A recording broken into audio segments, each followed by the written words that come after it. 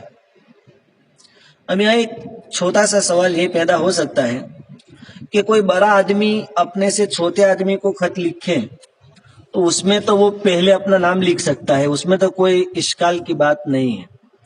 لیکن کوئی چھوٹا آدمی، مثال کے طور پر اولاد اپنے باپ کو، یا شاگرد اپنے استاد کو، یا مرید اپنے شیخ کو، یا کوئی چھوٹا آدمی اپنے کسی بڑے آدمی کو خط لکھے تو کیا وہ اس میں اپنا نام پہلے لکھ سکتا ہے؟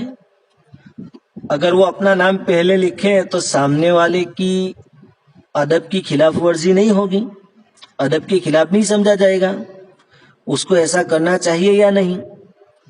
اس معاملے میں کہ جب سامنے کوئی بڑا آدمی ہے تو اس وقت پہلے اپنا نام لکھے کہ نہ لکھے، اس معاملے میں صحابہ کرام رضوان اللہ تعالی علیہم اجمعین کا عمل الگ الگ رہا ہے۔ اکثر صحابہ کرام نے تو اتباع سنت نبوی کو، یعنی حضور کا جو طریقہ تھا اس کو ادب پر مقدم رکھ کر خود نبی کریم صلی اللہ علیہ وسلم کو جو خطوط لکھے ان میں بھی اپنے نام کو مقدم لکھا ہے۔ یعنی صحابہ کرام نے حضور کی پیروی کرتے ہوئے جیسے حضور صلی اللہ علیہ وسلم پہلے اپنا نام لکھتے تھے، صحابہ کرام نے بھی حضور کو جو خط لکھے ہیں، حالانکہ حضور تو سب سے بڑے ہیں، اللہ کے بعد سب سے بڑا درجہ حضور کا ہے، پھر بھی صحابہ کرام نے حضور کے طریقے کے مطابق، حضور کے طریقے کو اپناتے ہوئے پہلے اپنا نام لکھا وہ خط میں جو حضور کو انہوں نے لکھے تھے۔ تو اس طریقے سے کرنے کی گنجائش ہے۔ روح المعانی میں بحر محیط کے حوالے سے حضرت انس رضی اللہ تعالیٰ عنہ کا ایک قول نقل کیا گیا ہے، جس کا ترجمہ یہ ہے کہ رسول اللہ صلی اللہ علیہ وسلم سے زیادہ تو کوئی انسان قابل تعظیم نہیں ہے، مگر صحابہ کرام جب آپ کو بھی خط لکھتے تو اپنا نام ہی شروع میں لکھا کرتے تھے۔ تو اس سے معلوم ہوا کہ چاہے سامنے کوئی بڑی شخصیت ہو، پھر بھی حضور کے طریقے کی اتباع کرتے ہوئے پہلے اپنا نام لکھنا چاہے تو ہم لکھ سکتے ہیں۔ البتہ روح المعانی میں یہ بات بھی لکھی ہے کہ یہ جو بحث ہے کہ پہلے اپنا نام لکھے یا سامنے والے کا لکھے، چھوٹا ہو تو پہلے کس کا لکھے، بڑا ہو تو پہلے کس کا نام لکھے، روح المعانی میں یوں بیان کیا گیا کہ یہ سب باتیں افضلیت کے بارے میں ہیں، یعنی افضل کون سا ہے یہ بحث ہے، جائز ناجائز کی بحث نہیں ہے۔ جائز تو دونوں طرح کا ہے، یعنی سامنے چھوٹا ہو یا بڑا، خط لکھنے والا پہلے اپنا نام لکھے یہ بھی جائز ہے، اور پہلے سامنے والے کا نام لکھے یہ بھی جائز ہے۔ جائز ہونے میں کوئی پرابلم نہیں ہے، یہاں تو صرف بہتر کیا ہے اس کے بارے میں بحث تھی۔ خیر اور بھی بہت ساری باتیں ہیں اس واقعے میں ہمارے لیے سبق، ہمارے لیے اپنی زندگی میں لانے کے قابل ہے۔ انشاءاللہ مزید باتیں آئندہ کل سنیں گے۔ اللہ رب العزت کہی سنی باتوں پر عمل کی توفیق عطا فرمائے۔ وآخر دعوانا ان الحمد للہ رب العالمین۔